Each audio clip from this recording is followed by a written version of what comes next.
ধরুন ও লেভেল এ লেভেল প্রশ্নটা international standard, সকলের জন্য এক।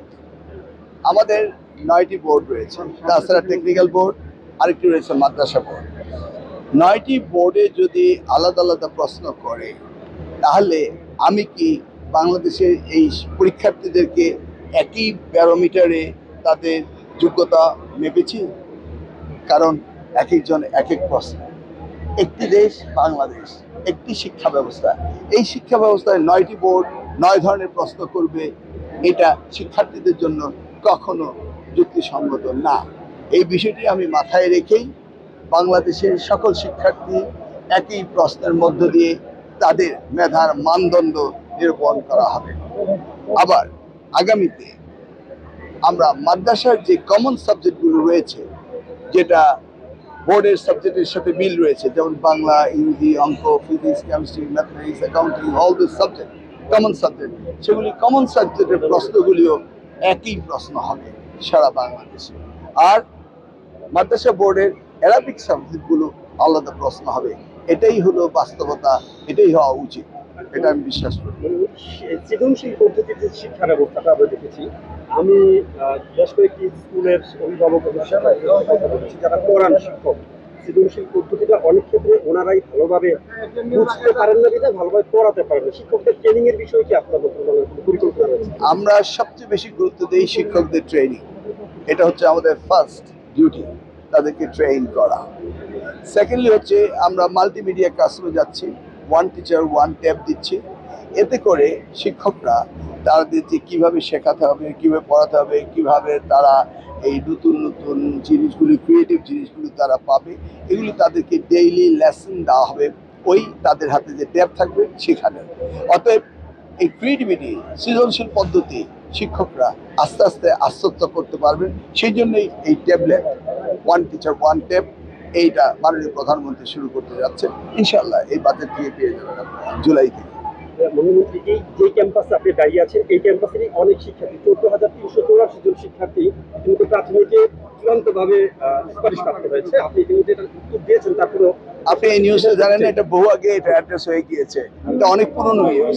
কবে না এটা হয়ে গিয়েছে, কবে নাগাদ আবার কি বলছেন? হয়ে গিয়েছে, পুরনো নিউজ তো জিজ্ঞেস করার কোনো প্রয়োজন নেই।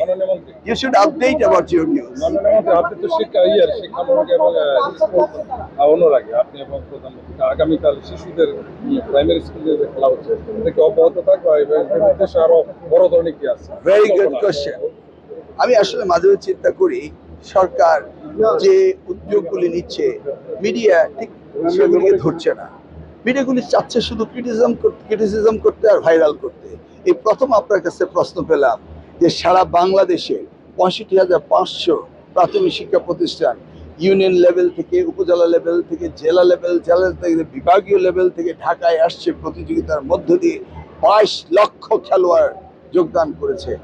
এই বিষয়টি আসলে কেউ প্রশ্ন করে না, প্রমোটও করে না। আমরা চাই এই নতুন প্রজন্মের এই প্রাথমিক স্কুলের শিক্ষার্থীদেরকে আনন্দময় শিক্ষা দেওয়া, তাদেরকে স্পোর্টস, কালচার, ভ্যালুজ এগুলি শিক্ষা দেওয়া, এবং তাদেরকে স্কুলে যেয়ে যেন তারা শুধু জিপিএ প্লাস অথবা বইয়ের মধ্যেই না থাকে, তারা যেন খেলতে খেলতে পড়তে পারে, শিখতে পারে, সেই ব্যবস্থাগুলি করা হচ্ছে। সেই জন্য এই প্রতিযোগিতার ব্যবস্থা করা হয়েছে, যেটা আগামীকাল বিকেল 4টায় মাননীয় প্রধানমন্ত্রী সেনা স্টেডিয়ামে এই খেলার সমাপনী খেলাটি তিনি দেখবেন। আবার 29 তারিখে মাধ্যমিক স্তরের ছেলে মেয়েদের জন্য স্টার্ট আপ, ইনোভেশন শোকেস এবং সায়েন্স ফেয়ার এর মধ্যে প্রতিযোগিতা হয়েছে। তাদেরটাও মাননীয় প্রধানমন্ত্রী 29 তারিখে সেখানে চিফ গেস্ট হিসেবে তিনি পুরস্কার বিতরণ করবেন। অর্থাৎ তিনি গুরুত্ব দিচ্ছেন ক্রিয়েটিভনেসকে, ইনোভেশনকে, স্টার্ট আপকে তিনি গুরুত্ব দিচ্ছেন। এই প্রতিযোগিতা সারা বাংলাদেশে থেকে শুরু হয়ে ঢাকায় এসে শেষ হয় এবং সমাপনী অনুষ্ঠানে মাননীয় প্রধানমন্ত্রী থাকবেন।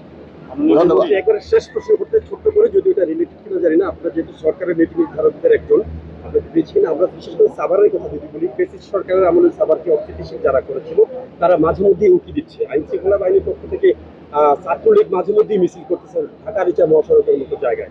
আইন শৃঙ্খলা বাহিনীর পক্ষ থেকে তেমন উদ্যোগ কিন্তু আমরা দেখছি না। এই বিষয়ে আপনার সরকার এবং আপনার তাদেরকে রুখে দেওয়ার জন্য তারা তো আবার ইন্টারেস্ট করছে, আবার আরেকটা অস্থিতিশীল দেশ তৈরি করার জন্য। Anyway, বিষয়টি গুরুত্ব সহকারে দেখতে হবে আমাদের, এবং যথাযথ কর্তৃপক্ষকে আমার মাধ্যমে আপনারা জানিয়েছেন, এটা নিয়ে আলোচনা হবে ইনশাআল্লাহ। Thank you very much. আরেকটা মন্ত্রী হলো আমাদের জাহাঙ্গীরনগরে দর্শনের চেষ্টা হয়েছিল, এর মামলা হয়েছে, এটা এখনো গ্রেফতার হয়নি, ওইটা কি? 12 তারিখে না, সেটা নিয়ে তো আমরা সকলে সচেষ্ট, আপ্রাণ চেষ্টা করছি, এবং ইনশাআল্লাহ পুলিশ যেহেতু এখনো এটার পিছনে ছুটে বেড়াচ্ছে, এবং আমরা সকলেই যে যার ক্লু পাবেন, সকলেই যদি চেষ্টা করি ধরা ইনশাআল্লাহ পড়বে।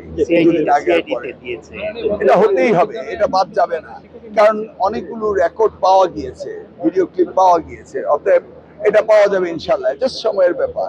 এটাকে ছেড়ে দেওয়া যাবে না এবং ছাড়বো না।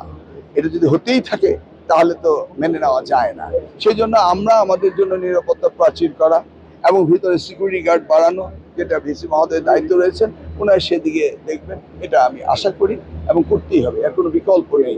আমাদের সন্তানেরা নিরাপদ একটি বিশ্ববিদ্যালয়ে লেখাপড়া করবে।